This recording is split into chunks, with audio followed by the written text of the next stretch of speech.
Aïcha Khoudoss ñu bàyyi la ak sa invité. waaw ñu ko dalal rek Ibrahima Mbaye nekk entrepreneur technicien supérieur en génie civil. Option bâtiment. yàggul noonu bi nu gisee rapport bi nga xam ne wane nañu fii ci Ndakaaru lu toll ci presque 600 bâtiments yi nga xam ne mi ngi menacé ruine boo demee côté Médina yàggul noonu sax bi ñu amee beneen cas bi nga xam ne mooy Mariste. lan mooy waral bâtiment yi yegg ci état bi ni mel Ibrahima. bon loolu c'est une situation inquiétante boo xamante ni mu ngi perdurer. ñu ngi koy gis di ko gis mais ba léegi defuñ ci ay amul benn réaction boo xamante ni bu sérieuse bu am par rapport ak situation boobu. te dañuy gis ni Sénégal ñun boo xool yooyu li koy jur yëpp c'est pas des phénomènes naturels c'est pas ay séisme la wala ay tremblement de terre yàlla dimbali nañ ci loolu Sénégal amuñ ko fi mais da ngay gis ni c'est dû à la négligence de l'homme wala la non maîtrise aussi des normes de construction. Du ay professionnels ñoo koy tabax. Bon on peut dire que dans certains projets on a des professionnels. mais dans ci wolof. waaw si projet yu bëri. da ngay gis chantier yu bëri da nga fay fekk des professionnels ñu fay yëngatu mais dans d'autres doo fekk professionnel. bu ñu xoolee aussi bâtiment yiy daanu. wala yiy menace de ruine. yi nga xamante ni léegi mu daanu boo xoolee à l'origine ñi ko doon liggéey dañuy professionnel. parce que li am mooy que bu njëkk bu ñu xoolee historique bi Sénégal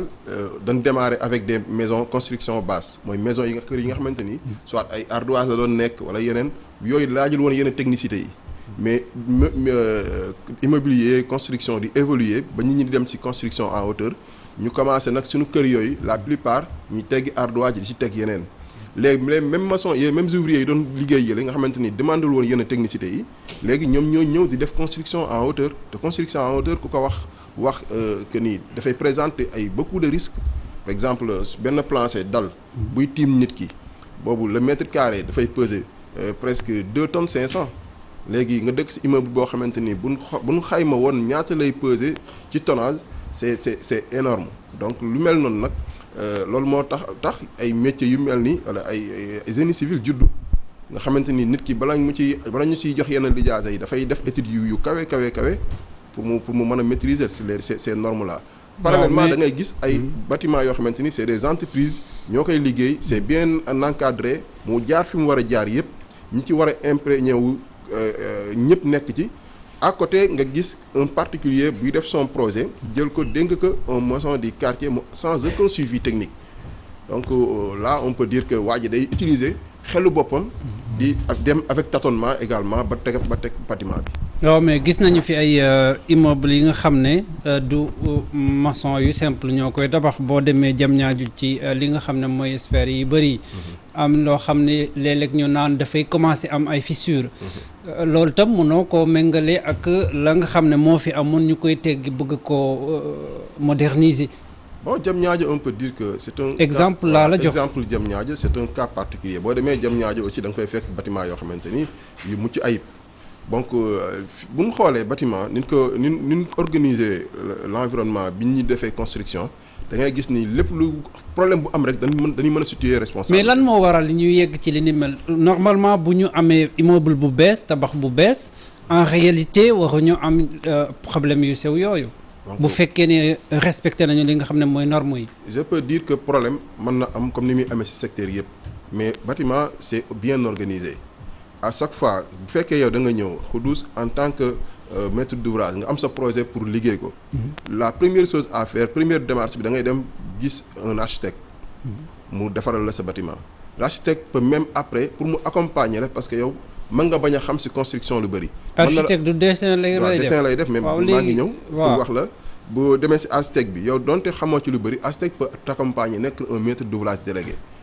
après bu defee architectural yi def plan bi dafay jox plan yi ki nga xamante ni mooy le bureau d'étude mooy def le plan d'exécution ne li architecte bi def ni naka lañ koy liggéeyee. def dimensionnement beeg tout ça ba génne plan béton armé yi après ça. ni muy bureau d'étude bi li muy def mooy que ni dafa joxe AVM ci nan la lañ koy liggéeyee day soumettre plan yi le bureau de contrôle pour mu am avis contradictoire bureau de contrôle mooy xool ne waa kii ingénieur bi wax ne nii lañ ko war a liggéey est-ce que loolu la war a demee wala warul ko demee bu fekkee baax na daf koy viser mu am visa bureau de contrôle léegi après ñu choisir l'entreprise selon des critères entreprise bu ñu ko choisir du yem foofu gis nga architecte bi defoon plan bi le bureau de contrôle le maître d'ouvrage ñoom ñëpp dañuy impliqué wu encore ci projet bi di def suivi technique bi chaque étape de la construction doit être réceptionnée avant que nit ki di avancer ci beneen étape mu am ay PV de réception yu ñu teg loolu mooy tax ëllëg bu problème amee dañuy mën a situer responsabilité yi bu fekkee daf ni bâtiment bi dafa effondré parce que problème bi ci fondation bi la jige non dañuy génn les PV ñu ne mais le bureau de contrôle yow yaa waxoon ni réceptionné nga travaux de fondation yi def nañ ko comme ni ñu ko waxee ci plan d'exécution béton armé yi donc bu problème amee automatiquement dañuy mën a xam kan mooy responsable fan la défaillance technique amee voilà moo tax bu dee cas yooyu c'est pas des cas tellement grave parce que problème day am faneen ci yeneen secteur mais l'essentiel ñu mën a situer responsabilité yi bu situation loolu buy am nag bu fekkee dañuy mën di situer responsabilité à chaque fois ku ci nekk la nga war a def da nga koy def avec précision avec benn sérieux yow li état bi di wax loolu nga lay wax situer les responsabilités rek la ñuy dégg waaw Théo. Goudos man dafa am lu ma jaaxal. Est-ce que parfois les effondrements ce n'est pas lié d'abord à la pédologie du sol. yow mi ñuy jox pour kii bi pour nga war a tabax nga nekk architecte nga ñëw xool qualité sol bi. nga ne kat fii kat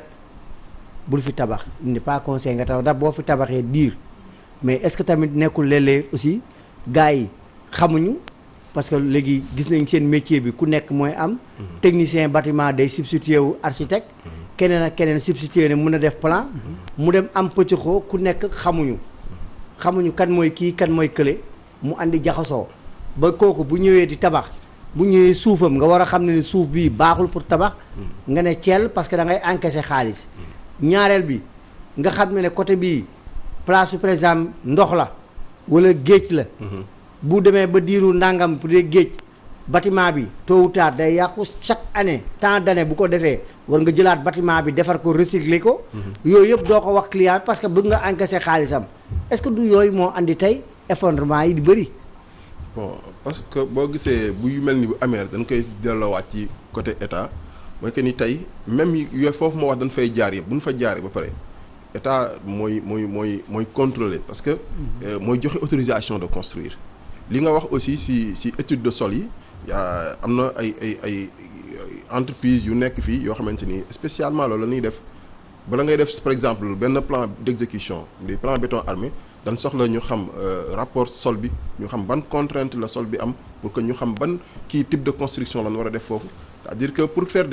un plan d'exécution on a besoin de plusieurs éléments yoo xamante ni l'ingénieur wala le bureau d'étude bi koy def il faut que mu disposer éléments yooyu yëpp pour mën a def xam ban plan moo war a am par exemple bu ñu doon def immeuble bi ñu liggéey fii te bu ñu ko doon def à Diamniadio coût yi du nekk benn parce que fële day demander benn technicité yoo xamante ni surtout sur la fondation yoo xamante ni dafay nekk lu énorme parce que suuf bi bokkul beneen bi mooy que ni avant que ñuy délivrer autorisation de construire bon les services de l'urbanisme ñi ngi joxe autorisation bi dañuy xool plan yi ba xam waa ji respecté na yi ñu ko laaj yëpp qui a fait le plan kan moo ko war a def parce que tout le monde ñu bëri mën nga dessiner yow mën nga dessiner keneen mën na dessiner mais am na fa plan bi di toll état avant muy délivrer autorisation bi day wax ni il faut que mu am visa architecte man en tant que projeteur su ma dessiner bon je peux dessiner un plan mais bu ma demee pour que ñu valider ko il faut que ma dem auprès d'un bureau architecture mu xool ko bu fekkee dëppoo na ak norme de construction yi architecturale yi donc il peut mettre son visa mais bu fekkee dëppoo respecté wu ma ko non du ko ci def parce que dès l'instant que mu def ci visa moom mooy engagé wu comme si moom moo ko def. mais la responsabilité est civile est-ce que moom architecte bi warul def signature sous réserve moom mu demal boppam xool est-ce que lu muy signé nii lu mu ko présenté moom méngoo parce que foofu la danger mi nekk bu fekkee ni yow dangaa ñëw signé rek waa ji jox na la beau plan yow architecte nga ne lii jàpp naa ne baax na nga apposer signature ta responsabilité est engagée. bëgguma xuus lu bëri ci domaine architectural parce que loolu c'est un domaine boo xamante ni ñoom ñoo ko moom mais li ma ci xam daal mooy que ni même l'architecte avant muy def la conception de ses plans war na dem xool ci environnement bi ñu koy liggéeyee mais yeneen yi nga xamante ni c'est des éléments techniques dafa am ñeneen ñoo xamante ni bu ñu def seen plan comme ni ma la ko nomenclature bi ma la waxee y a l'architecte y a le bureau d'étude y a le bureau de contrôle y a l'entreprise ku ci nekk am nga loo xamante ni mooy ca wàllu ci mbiru construction bi mais nag bu ñu seetloo en réalité techniquement rapport bi nga xamante ni moom la ñuy génne effondrement de bâtiments yi fi ñu koy gisee en général mooy le particulier qui n'a pas assez de moyens fekk le maçon du quartier confier ko li nga xamante ni moom la ñi ma waxoon ñooñu ñëpp war a def mu def ko quand le maçon se permet taxaw place architecte taxaw place bureau d'étude taxaw place bureau de contrôle parce que chantier il faut que ñun man en tant que technicien parfois damay nekk par exemple ci bureau d'étude parfois ma nekk bureau de contrôle parfois ma nekk ci entreprise mais da ngay gis ni compétence yi ñu ngi foofu mais responsabilité yi ñooy changé bu ma nekkee ci bureau de ci entreprise léeg-léeg damay gis sama collègue boo xamante ni ñoo bokk même entreprise mais tey mu ngi ci bureau de contrôle c'est lui qui vient contrôler les travaux c'est-à-dire il faut que avis boobu di am ku nekk xam fi li nga war a def nga def ko comme ni la ko waxee voilà mais quand une seule personne toog di def nu mu ko neexee parfois daf koy teg ci loo xamante ni sax ci ñàkk xam lay doon voilà parce que bâtiment amul hasard un bâtiment bu ñu def en construction en hauteur amul hasard tout est calculé. Tout est fait sur la base de calcul. Est-ce que yow en tant que technicien supérieur sa domaine de compétence am na fu mu war a yem ci wàllum construction bi parce que gis nañu tey itam li nga xam ne mooy li ci bëri construction yu bees yi da ngay 2 ans 3 ans mu commencé am ay problème te fekk ay xaalis lañ ci dugal c'est vrai que la qualité la fiabilité et la solidité loolu loi bi da ko encadré mais li ñuy gën a faral di gis yéen léeg-léeg ngay engagé en spécialiste day dem maçon yi nga xam ne jànguñu ko peut-être à l'école ñoom ngeen di engagé toog seen kër di yore seen kayit itam loolu tam bokk na ci. waaw mooy bu fekkee nit ki li ko war defu ko à chaque fois problème dafay am en tant que technicien ici bu fekkee dañ la engagé pour ngay def le suivi des travaux. kon yéen suivi rek ngeen di def. non ça dépend par exemple le particulier yow mën nga am sa projet war ko liggéey tu engages un maçon le minimum mooy que mu am un suivi technique quand le maçon est sur le chantier pour exécuter les travaux mu am keneen koo xamante ni day ñëw def ay suivi périodique chaque étape de la construction mu ñëw def visite des travaux réceptionner travaux avant que muy avancer ci beneen étape parce que dafa am étape yoo xamante ni dafa am benn sérieux ba nga xamante ni nit waru ko liggéey mu avancer sans que ñu xool ko par exemple booy def fondation. dañuy gis ni que période yii nii nga wax yëpp entrepreneur bi moom mooy jël lépp en charge. mooy jël lépp en charge est-ce que du kon dafay bañ xëy na génnee ci gafaka am xaalis fay moo tax muy jël liggéey boobu. yëpp foofu li ñu ciy conseiller client bi. le client quand tu engages un entrepreneur. à côté tu peux engager un autre technicien moi je dis chaque jour parce que le coût de la du sinistre est parfois 1000 fois plus élevé que le prix de la prévention parce que le technicien qui est là. et qui demoon école non seulement dafay régler sax problème emploi des jeunes il y a beaucoup de jeunes techniciens yu nekk seen kër yi toog mais quand tu as un chantier nga jox ko confier ko un maçon demal nga jël benn technicien boo xam mu ñëw nekk dama bëgg nga defal ma suivi sama chantier bi. waaw parce que li ñu constaté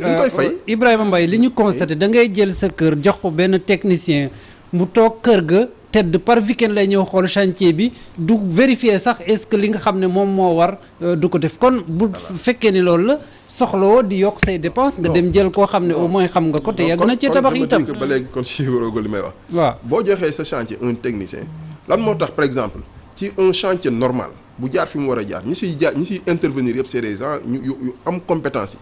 bureau de contrôle ay ingénieurs ñoo fay nekk bureau d'étude ingénieurs ñoo fay nekk même cabinet architecture dafay am ingénieur entreprise bi également dafay am ay ingénieurs mais ñoom ñëpp ñu tax ci même projet bi c'est-à-dire responsabilité yi la nit ki buy liggéey c'est-à-dire man li may wax sama bopp mooy que ni lu ma am confiance sama ouvrier bi nekk chantier damay jàpp ni la may liggéey bu ma ko contrôlé wul nag baaxul. mais vous en tant que professionnel du léegi li vous empêchez de faire une chose de porter un combat au niveau des autorités. pour dire aux gens que maintenant aucun entrepreneur comme ça ne doit prendre en charge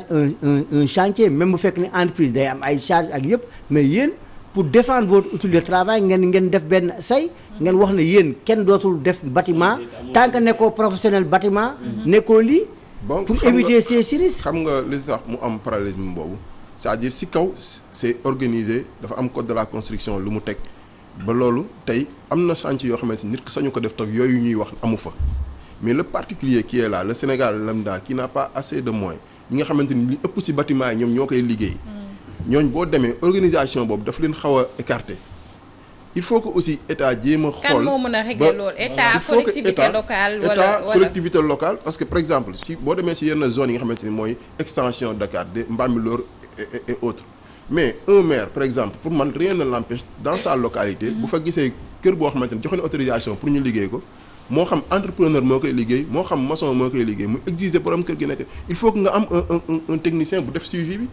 parce que technicien bi def suivi bi par exemple il dafay produire des PV de réception. kon bi ñuy tabax parce que ñàkk par exemple entrepreneur bi en général c'est des techniciens. mais li tax muy sañ a toog këram parfois di croiser les bras bàyyi nit ñi di liggéey xam na ne amul benn contrôle bu tegu ci kawam. mais Ibrahima sensibilisation am na. en tout cas Khoudoss waxtu wi xoj nañu waxtaan bi c'est très intéressant.